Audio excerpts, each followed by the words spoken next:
जोड़ रही है उसके लग गई है, ये लो दूसरा गोली चला दी।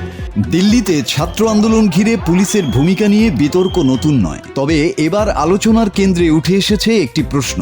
বিক্ষোভ দমনে কি সত্যি পেলোড গান ব্যবহার করা হয়েছে? কাশ্মীরে ব্যবহৃত বিতর্কিত এই অস্ত্র কেন বারবার আলোচনায় আসে? প্রাণঘাতী নয় বলা হলেও কিভাবে এটি গুরুতর আঘাত, অন্ধত্ব, এমনকি মৃত্যুর কারণ হতে পারে?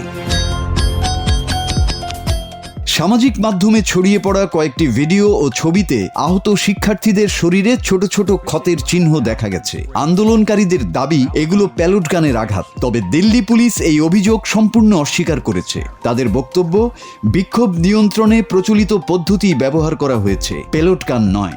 ফলে ঘটনাটি নিয়ে এখনো নিশ্চিত কোনো সরকারি বা স্বাধীন ফরেনসিক প্রমাণ সামনে আসেনি। কিন্তু প্রশ্ন হলো, প্যালোড গান আসলে কি?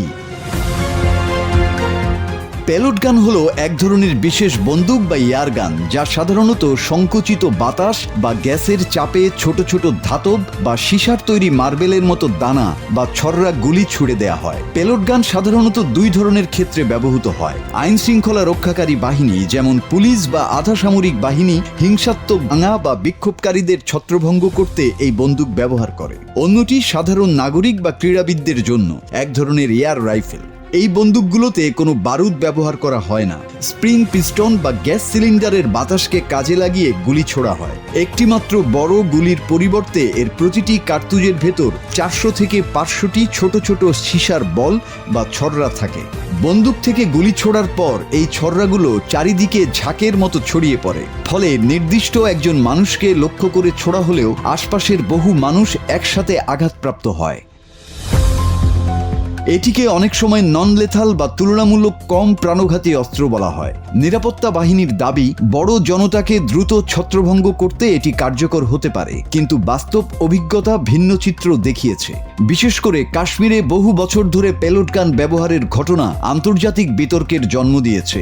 বিভিন্ন মানবাধিকার সংস্থা ও চিকিৎসকদের প্রতিবেদনে উঠে এসেছে, অনেক মানুষ চোখে গুরুতর আঘাত পেয়েছেন, কেউ স্থায়ীভাবে দৃষ্টিশক্তি হারিয়েছেন, আবার কিছু ক্ষেত্রে মৃত্যুর ঘটনাও ঘটেছে। কারণ একবার গুলি ছোড়ার পর ক্ষুদ্র ধাতব বলগুলো ঠিক কোথায় আঘাত করবে তা নিয়ন্ত্রণ করা অত্যন্ত কঠিন। এই গুলি চোখে লাগলে চোখের কর্নিয়া ও রেটিনা সম্পূর্ণরূপে ধ্বংস হয়ে যায়, যার ফলে মানুষ চিরতরে অন্ধ হয়ে যায়। দক্ষিণ এশিয়া সহ বিভিন্ন অঞ্চলের বিক্ষোভে এর ব্যবহারে হাজার হাজার মানুষ দৃষ্টিশক্তি হারিয়েছেন। এ কারণেই নন লেথাল শব্দটি নিয়েও প্রশ্ন রয়েছে। বিশেষজ্ঞদের মতে, কোনো অস্ত্র যদি স্থায়ী অন্ধত্ব, গুরুতর আহত হওয়া কিংবা মৃত্যুর ঝুঁকি তৈরি করে, তাহলে তাকে সম্পূর্ণ নিরাপদ বলা যায় না। বরং লেস লেথাল অর্থাৎ তুলনামূলক কম প্রাণঘাতী শব্দটি বেশি উপযুক্ত।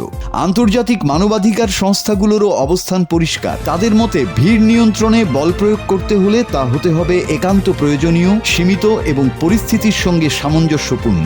যেখানে সংলাপ, সতর্কবার্তা বা কম ঝুঁকিপূর্ণ বিকল্প কার্যকর হতে পারে, সেখানে এমন অস্ত্র ব্যবহার করা উচিত নয়।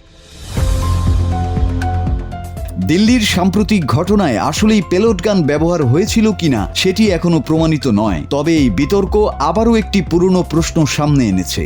জননিরাপত্তা নিশ্চিত করতে গিয়ে রাষ্ট্র কতদূর পর্যন্ত বল প্রয়োগ করতে পারে, আর সেই সীমারেখা কোথায় টানা উচিত? Desk report, Bangla TV.